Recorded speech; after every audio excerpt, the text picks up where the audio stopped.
Jadi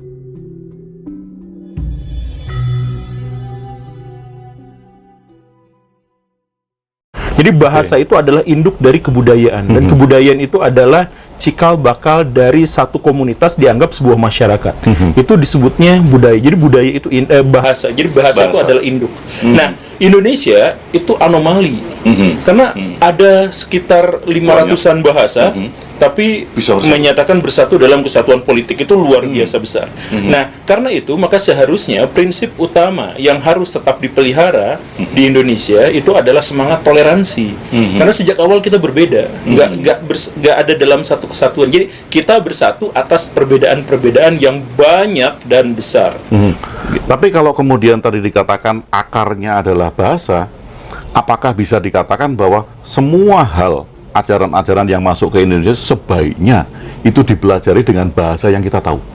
Ya, kalau tradisi agama saya, Islam, itu memang sudah diharuskan seperti itu. Para nabi diturunkan sesuai dengan bahasa kaumnya. Ya memang harusnya seperti itu. Nah, tapi kemudian ada orang yang fanatik bukan pada ajaran agama, tapi pada budaya, pada wujud-wujud peradaban satu masyarakat lokal tertentu dibawa ke masyarakat lokal yang lain. Jadi misalkan bahasa harus menggunakan bahasa Arab, pakaian harus menggunakan pakaian tradisi Arab dan sebagainya, dan kemudian itu diklaim sebagai Islam. Itu bukan Islam, sebenarnya itu adalah Arab.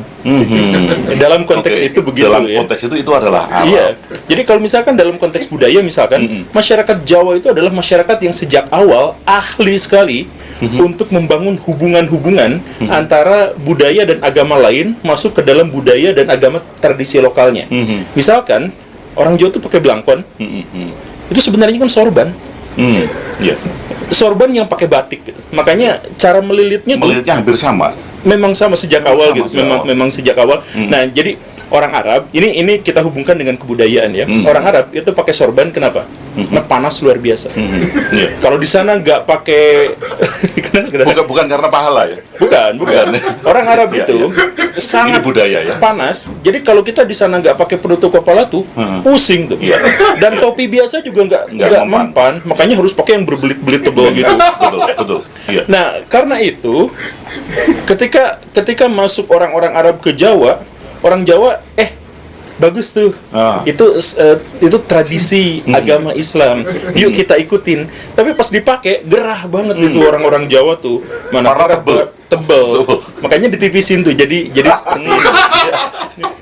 Makanya jadi itu sebenarnya adalah hal yang sangat, orang-orang Jawa itu sangat ahli, sangat piawai dalam meracik tradisi dari luar untuk masuk ke dalam tradisinya sendiri. Itu yang dinamakan akulturasi. Akulturasi dan asimilasi Jawa tuh kuat sekali, hebat sekali dalam hal itu. Nah, sekarang kalau kembali lagi ke masalah bahasa tadi, Pak Guru, artinya bahwa ada kitab-kitab yang dianggap suci, kemudian dengan bahasa kaumnya, kemudian kita terjemahkan dengan bahasa kita, artinya kan kita menafsirkan hal itu. Nah, sekarang kalau kita bicara masalah tafsir tadi, apakah setiap kita itu berhak menafsirkan ajaran atau kitab suci itu untuk ruang pribadi kita, bukan untuk disodorkan ke publik? Apakah itu diperbolehkan, atau tafsir itu menjadi monopoli seorang atau satu institusi saja? Ya, sebenarnya pertanyaannya itu kurang relevan, Pak.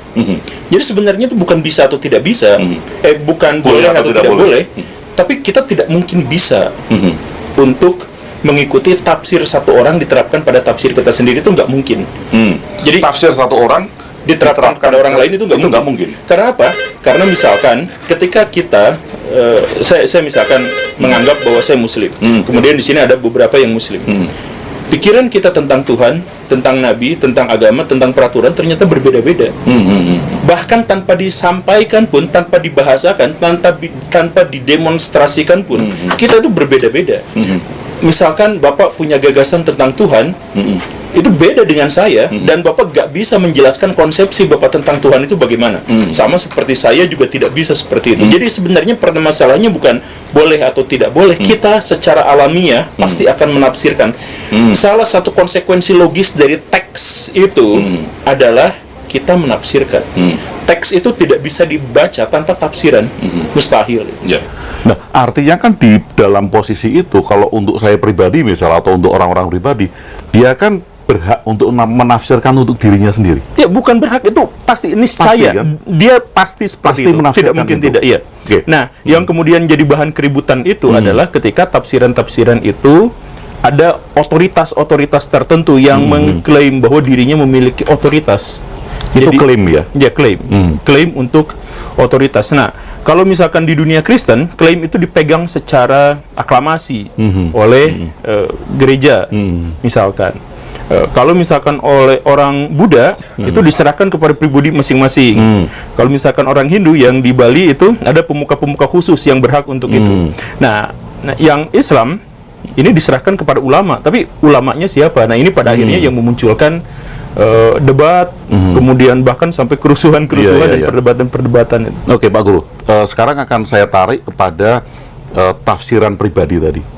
Artinya kalau ada satu ayat yang mengatakan Iqra atau bacalah, kan kita diminta untuk membaca, untuk menafsirkan gitu kan. Nah, kalau saya hanya mengikuti tafsiran orang, kemudian saya tidak membaca lagi gitu, menelaah lagi, apakah itu bisa dikatakan bahwa saya nggak membaca?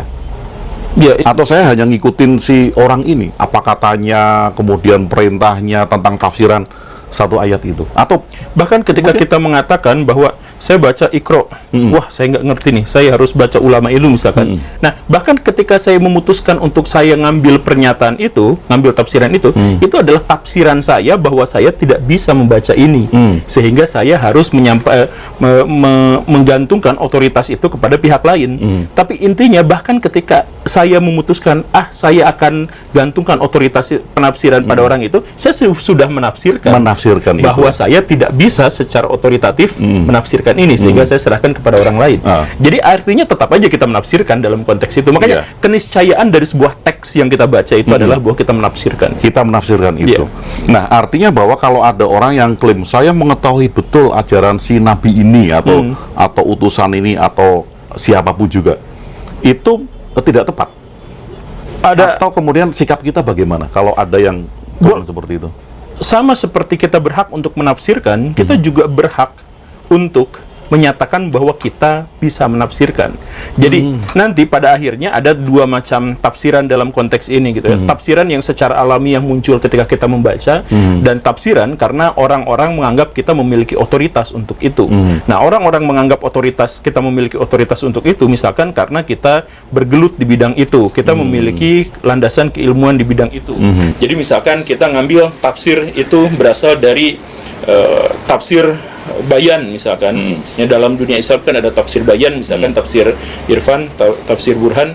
Nah, tafsir bayan itu artinya orang yang dimaksud itu dia menguasai luar biasa terhadap seluruh dalil-dalil yang berhubungan dengan itu dan berhubungan dengan bahasa teks. Nah, kalau misalkan dia diakui misalkan oleh universitas tertentu, oleh lembaga tertentu, oleh masyarakat tertentu untuk bisa menafsirkan, maka dia memiliki otoritas untuk menafsirkannya ke masyarakat yang lebih luas. Tapi tafsiran itu sebenarnya sekedar untuk memudahkan masyarakat. Iya. Jadi perkembangan ilmu tafsir itu sebenarnya bukan untuk menghegemoni pikiran orang. Perkembangan tafsir itu dalam sejarahnya adalah untuk memudahkan orang memahami makna-makna dari apa yang disampaikan oleh Tuhan. Nah, ini yang penting banget ya. Ini penting banget, Pak Guru. Jadi banyak sekali yang menganggap bahwa satu tafsir itu adalah hegemoni. Atau klaim ya. Klaim. Banyak sekali yang menganggap seperti itu. Nah, ini kan menjadi wacana baru juga bagi teman-teman bahwa tafsir itu adalah memudahkan. Memudahkan kita untuk menafsirkan kembali, kira-kira begitu. Secara historis kita nggak bisa bantah ini. Jadi ulama-ulama di dunia tafsir itu muncul karena ada pertanyaan dari orang yang tidak paham. Jadi misalkan salah seorang mufassir yang paling awal itu adalah Ibnu Abbas, sahabat langsung Nabi. Kenapa beliau jadi mufassir? Karena orang-orang bertanya padanya, ini bahasa Arab gini artinya apa ya? Ini maksudnya seperti apa ya? Kalau ini begini maksudnya seperti apa? Maka beliau menjelaskan, artinya penjelasan beliau itu muncul dari keinginan beliau untuk mempermudah orang memahami. Yang Jadi bertanya tujuannya tadi. mempermudah. Nah, tetapi pada akhirnya muncul tafsir sebagai hegemoni yang tadi itu, hegemoni pikiran itu. Kenapa seperti itu? Ketika dunia Islam sudah saling berperang satu sama lain. Ketika sudah berperang satu sama lain, kata kelompok saya menggunakan tafsir dari ulama ini. Saya menggunakan tafsir dari ulama ini. Artinya, pesan-pesan ilahiyah yang sebenarnya sejak awal itu satu, tunggal, esa. Jadi macam-macam. Jadi katakanlah dalam hal ini, tapi ini terjadi untuk semua agama. Dalam hal ini misalkan agama Islam. Agama Islam itu satu, Tuhannya satu, Qurannya satu, Nabinya satu, semuanya satu, ajarannya. Tetapi yang membedakannya itu adalah apa? Tafsiran-tafsiran yang dikelola oleh orang-orang yang dianggap memiliki otoritas. Nah, otoritas ini yang awalnya sebenarnya sekedar memudahkan, tapi setelah bergabung dengan kepentingan-kepentingan politik, akhirnya menjadi hegemoni. Jadi Kepentingan politiknya. ya, kerajaan anu mewajibkan. Misalkan di zaman dulu itu sampai dinasti Abbasiyah, sejak zaman siapa itu? Al-Mansur, sejak Al-Mansur itu mewajibkan orang untuk mengikuti mazhab Abu Hanifah. Kalau enggak, berarti jangan dekat-dekat sini. Kemudian nanti Karena pemerintahnya yang mewajibkan. masa Harun al-Rashid ganti jadi Syafi'i, tapi masih Hanafi di sana masih kuat dan sebagainya. Nah, inilah yang pada akhirnya sampai sekarang, kalau misalkan kita baca kitab suci, jangan baca kitab suci sendiri, kamu harus ikuti tafsirnya ini. Nah, ya secara historis itulah yang pada akhirnya membuat Islam jadi pecah belah atau agama-agama lain menjadi pecah belah. Karena yang sakral itu esa, tunggal, selesai, nggak ada perdebatan di situ. Yang memunculkan perdebatan ketika ini ditafsirkan oleh akal pikiran manusia dan dianggap sakral. Tafsiran manusia dianggap sakral, manusia dianggap sakral, berantem keduanya karena memperebutkan bahwa kesakralan itu harus tunggal. Masalah di situ. Oke. Nah, kalau menurut Pak Guru, saran terbaik apa untuk teman-teman yang agar kita tidak mensakralkan satu tafsiran, Pak Guru? Ya, kita harus pahami bersama bahwa betapapun hebatnya seorang mufasir, beliau itu nggak bisa sakral. Betapapun hebatnya seorang Nggak bisa sakral, penafsir, ya. nggak bisa sakral. Karena yang sakral itu yang terbebas dari definisi-definisi logis. Artinya apa? Dia bukan manusia. Jadi sepanjang dia manusia tuh, dia masih menggunakan akal pikirannya. Semua manusia? Iya, tentu saja kan. Iya. Nah, karena dia itu manusia dan dia tentu saja bisa berhubungan dengan logika berpikir, maka sejauh itu pula lah bahwa kita pun bisa seperti dia. Dia pakai logika, saya juga pakai logika. Orang dia makan nasi, saya juga makan nasi. Kan seperti itu. Karena itu Quran itu sakral, ditafsirkan sama orang, tafsirannya menjadi tidak sakral, kita bisa membantahnya kalau kita merasa memiliki otoritas di bidang itu. Kalau tidak memiliki otoritas, kita bisa menyanggahnya dalam hati saja misalnya. Nggak jadi masalah kan sebenarnya. Yang disakralkan itu adalah sesuatu yang kita anggap itu mistik, supranatural, magis, ilahiyah, transenden. Itu bisa kita sakralkan di bawah hasil pemikiran orang, hasil pikiran orang, bahkan ketika hasil pikiran orang atas sesuatu yang sakral, itu tetap profan. Hasil pikiran orang atas sesuatu yang sakral Itu tetap masih profan. Ya. Oh, ini keren, menarik. Nah, ini juga saya melihat komen-komen di video Pak Guru yang kemarin-kemarin, yang dulu-dulu, yang menganggap Pak Guru itu sesat karena ada konten-konten yang mengarahkan ke agama gitu kan. Artinya kan bahwa mereka menganggap bahwa tafsiran Pak Guru atas satu kehidupan atau agama ini menjadi menyimpang dari apa yang pernah mereka baca tentang tafsir. Nah, kalau menyikapi hal itu bagaimana? Ya gak apa-apa, saya tersesat dari tafsiran orang nggak apa-apa. Saya tersesat dari tafsiran orang nggak apa-apa? Ya nggak apa-apa, kan orang itu. Ya, kalau saya tersesat dari ajaran Tuhan, itu jadi masalah buat saya, bukan buat mereka, buat saya. Tapi kalau tersesat dari tafsiran ulama, ya gak apa-apa. Gak ada dalilnya. Kalau kita beda pendapat sama ulama, kita dosa tuh gak ada dalilnya, gak ada ceritanya. Tapi ya tentu saja kita tidak memiliki otoritas. Jadi saya sampaikan, ini otoritas itu manusia juga yang bikin kan. Ya, jadi saya sampaikan, kalau misalkan mau ngikutin yang itu ya silakan, ngikutin saya juga silakan, toh sama-sama adalah logika pikiran gitu. Jadi makanya ada ulama besar tuh, pendiri mazhab yang tadi itu Abu Hanifah, dia bilang kalau Quran dan Sunnah saya selesai. Tapi kalau pikiran, dia manusia, saya juga manusia, ikutin dia silakan, ikutin saya juga silakan. Tapi saya otoritasnya ada di logika yang kuat. Dia bilang kan seperti itu. Oke, berarti mau ngikutin Pak Guru boleh, nggak ngikutin boleh? Ya iya, asal YouTube-nya aja ikutin saya. Karena itu nambah penghasilan. itu pasti. Ya Pak Guru, kalau kita tarik kembali ke kasus yang kemarin ini sempat viral, Panji Gumilang, Ponpes Al Zaitun, sholat Idul Fitri. Ini kan artinya kan itu tafsiran juga kan? Ya, tafsiran. Ketika mengimplementasikan ibadahnya seperti itu. Ya. Dan ini menjadi viral di masyarakat kan? Ya. Menjadi, oh ini salah, itu betul, itu salah. Nah, yang ingin kita gali adalah mengapa satu sosok seperti Panji Gumilang menafsirkan itu, walaupun tadi sudah dibahas secara implisit, kemudian apakah kalau tafsiran itu di-share ke publik atau masyarakat, ini yang akan menyebabkan chaos atau gimana? Sebenarnya kalau konteksnya adalah Az-Zaitun ya, ini sebenarnya ada beberapa hal yang menarik yang di luar dunia spiritual, di luar dunia tafsiran. Ini Az-Zaitun itu adalah, saya pernah bikin kontennya, dan saya tantang untuk menunjukkan bahwa ini adalah hal yang sebaliknya gitu. Saya tantang nih. Az-Zaitun itu adalah laboratorium yang dibuat oleh pemerintah. Laboratorium yang dibangun oleh pemerintah di zaman Orde Baru dan bertahan sampai sekarang untuk mengumpulkan kalangan-kalangan paling radikal di dunia Islam untuk masuk ke sana, kemudian dicuci otaknya agar mereka jadi orang yang gak apa-apa tetap tersesat asal jangan radikal Islam.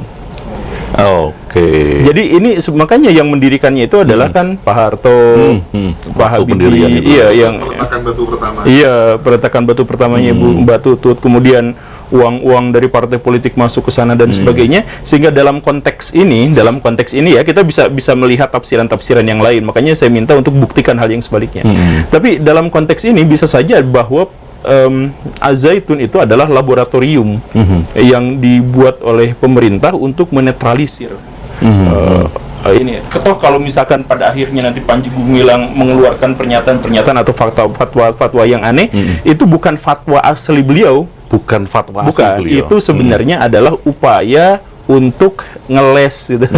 Upaya untuk mencari legitimasi atau mencari pembenaran atau lompat dari topik yang sesungguhnya. Makanya beliau misalkan mengatakan mazhab kami adalah mazhab Bung Karno. Ya gak ada ceritanya mazhab Bung Karno itu, dan beliau juga saya yakin dia tidak mengamalkan ajaran Bung Karno dalam hal itu.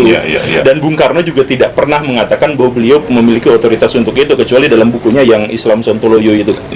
Tapi ya terkait dengan banyak hal, sebenarnya itu bukan soal penafsiran, bukan soal mana yang sakral dan mana yang tidak. Itu sebenarnya adalah masalah pergumulan politik dari orang-orang di zaman dulu. Sebenarnya saya mau tanya apakah ada backing orang kuat, tapi ini kan sudah terjawab ya, apakah ada backing orang kuat, apakah ada hubungannya dengan politik.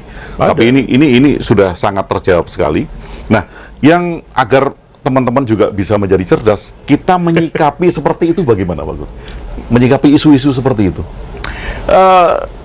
Saya bingung kalau misalkan penyikapan itu sebenarnya gak jadi masalah. Jadi mau marah ya nggak apa-apa, mau nangis nggak apa-apa, mau bikin konten kan ya nggak apa-apa soal itu ya. Yang jadi masalah itu kan sebenarnya bukan penyikapan itu, tetapi bagaimana cara penyikapannya.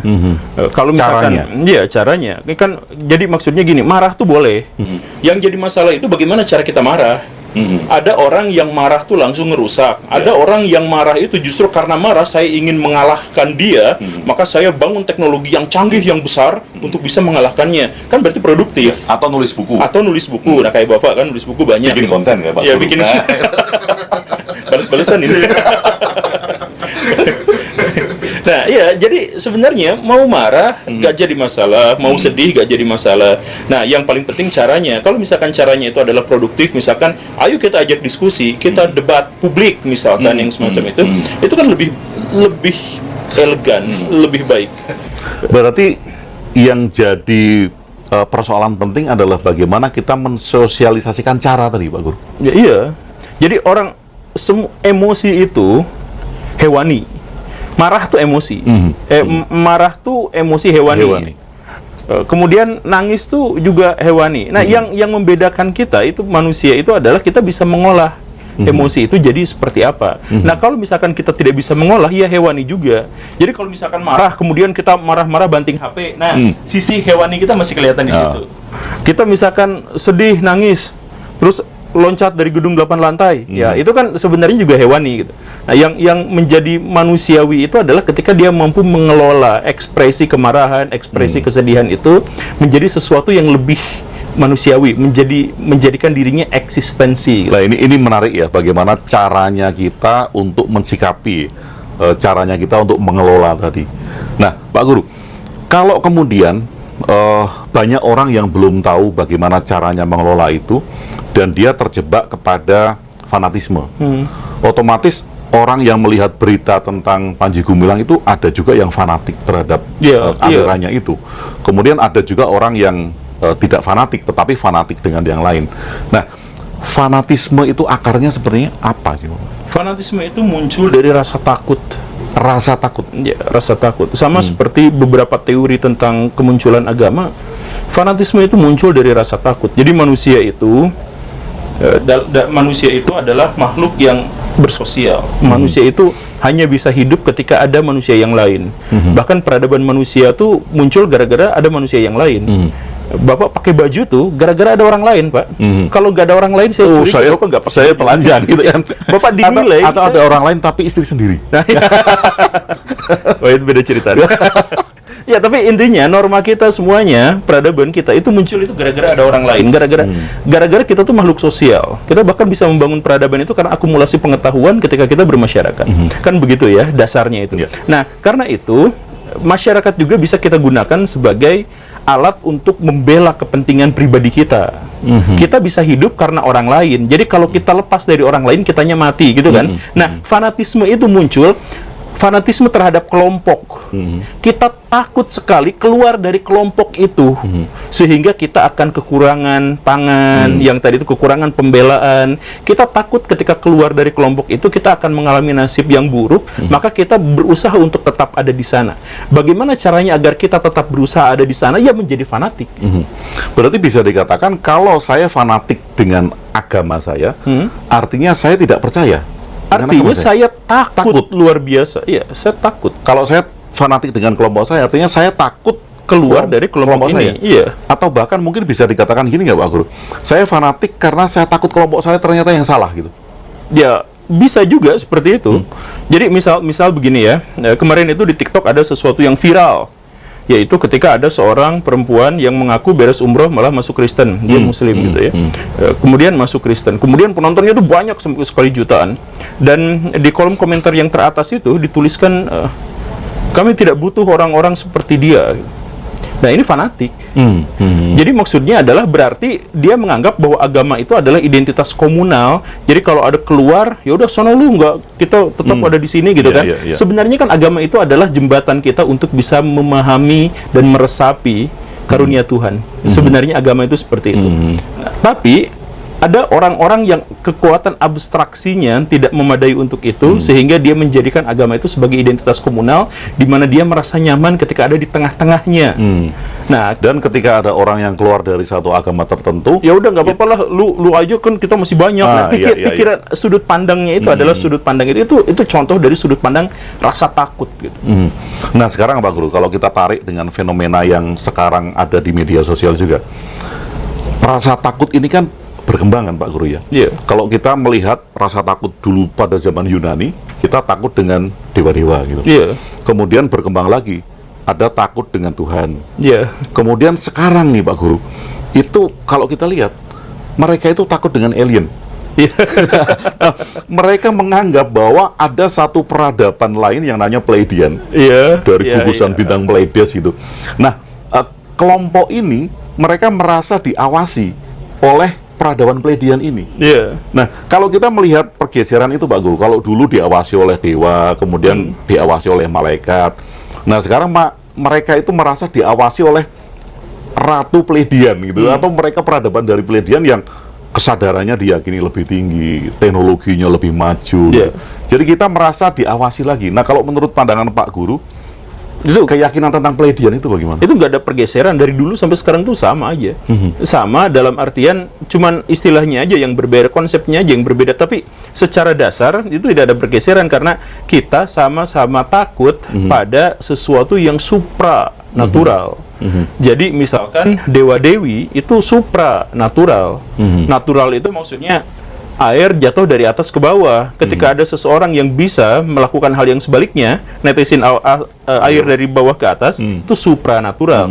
Orang takut terhadap sesuatu yang supranatural. Pada natural aja kita takut, apalagi yang supranatural. Nah, ketika konsepsi berkembang, orang-orang awalnya kan manusia itu bikin agama-agama lokal, makanya namanya dewa. Itu agama-agama lokal. Nah, ketika masyarakat satu sama lain bertemu, Pak, agamanya situ dewanya begini, oh saya dewanya begini, ayo kita berantemin dewanya siapa yang lebih kuat gitu kan. Itu muncul dalam Weda itu cerita-cerita semacam itu banyak sekali terjadi. Atau misalkan dalam epos Gilgamesh gitu ada cerita-cerita yang semacam itu yang pada akhirnya juga menginspirasi penulisan kitab Yahudi itu. Saya mohon maaf ya. Tapi banyak sekali cerita-cerita itu sebenarnya adalah evolusi manusia dari awalnya punya Tuhan-Tuhan lokal yang disebut dewa itu, ketika bertemu dengan yang lain, Tuhannya harus diberantemin. Nah, pada akhirnya manusia memunculkan sebuah konklusi bahwa Tuhan yang utama itu yang sama sekali tidak bisa dikalahkan, sama sekali tidak bisa dihancurkan, dan melingkupi seluruh bangsa. Nah, begitu kan, itu muncul Tuhan. Tapi tetap judulnya adalah supranatural. Kemudian ketika manusia meragukan, emang ada sesuatu yang supranatural ini kan semua ini bisa terjelaskan secara fisika gitu kan. Nah, maka muncullah agama semacam Scientology, muncullah agama-agama yang sebenarnya atau alien tadi, ufologi. Iya, ufologi. Itu bahkan ada yang di Jerman itu pendeta, pastor bahkan ini masih putih ininya di sini tuh. Dia memuji alien dan menganggap bahwa Yesus itu adalah alien gitu. Ya karena apa? Karena di dunia barat khususnya yang mengutus alien. Iya. dan Yesusnya alien juga. Oh iya.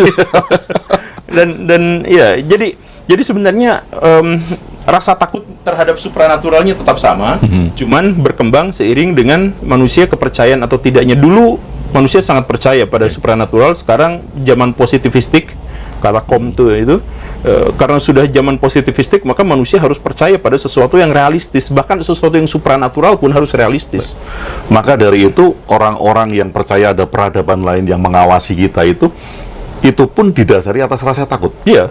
Ya, untuk mengatasi rasa takutnya itu, kemudian dia menciptakan satu peradaban atau satu sosok yang mengawasi dia, yang dia yakini dengan Pleiadian itu. Iya. Nah, kalau Pak Guru secara objektif, Pleiadian itu apa sih, Pak Guru? Alien dari luar sana.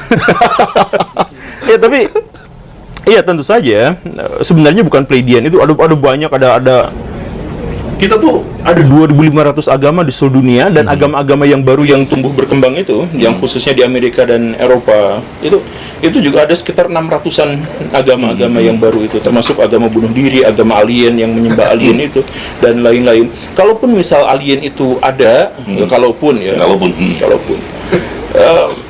dia tidak akan kontak dengan kita dalam waktu dekat. Karena ngapain? Urusannya apa? Jadi gini, jarak antara kita dengan bintang terdekat yang berpotensi menghasilkan sebuah peradaban itu terlalu jauh. Jadi jaraknya 4,3 tahun cahaya untuk yang paling dekat saja. Artinya, kalau memang ada alien yang mampu datang ke bumi, dia pasti sudah memiliki kemampuan melintasi ruang dan waktu. Artinya dia sudah merekayasa ruang dan waktu. Siapapun yang sudah bisa merekayasa ruang dan waktu sudah tidak lagi membutuhkan sumber daya yang ada di bumi. Jadi ngapain dia ngejajah? Ngapain dia ngawasin kita? Ngapain dia ke sini? Iya, ngapain juga dia ke sini? Gitu. Ya, secara logika sederhananya begitu sih. Oke, Pak Guru. Artinya di dalam menyikapi tentang seperti tadi tentang Pleiadian, kalau kita tahu akarnya bahwa itu adalah rasa takut manusia, berarti kita mesti harus menggunakan akal sehat atau menggunakan logika yang benar, baik itu dalam beragama maupun dalam keyakinan-keyakinan yang lain. Nah, porsinya itu berapa, Pak Guru? Persennya. Misalnya kalau saya beragama, karena di beragama saya harus dituntut percaya dengan sesuatu yang nggak pernah saya lihat. Nah, porsinya berapa ketika saya harus menggunakan akal sehat itu? Ya, tergantung orangnya. Jadi maksudnya akal sehat itu apa sih? Jadi kalau misalkan dalam dunia sains kita nggak paham apa itu akal sehat. Jadi kalau misalkan Pak Rocky Gerung sering bikin kalimat akal sehat gitu, ya akal sehat setiap orang itu sebenarnya juga berbeda-beda. Ya, jadi maksudnya akal sehat dalam konteks filsafat itu berarti dia tidak cacat logika. Jadi cacat logika itu ada 200 biji dan dia harus bisa terhindar dari 200 biji itu semuanya dan bisa berpikir secara logis dan rasional gitu. Nah, tapi kalaupun kita bisa berpikir secara rasional, belum tentu kita bisa memecahkan masalah. Contoh ada masalah yang secara filosofis itu rasional, tetapi secara sains itu salah. Contohnya adalah kalau kita ada di satu tempat, kemudian dia bergerak lurus terus, secara logis mungkin nggak kita bertemu di tempat yang sama. Kita lurus nggak belok. Nggak mungkin. Iya. Mau logika kayak gimana pun, apapun. secara sains itu balik lagi kita tuh.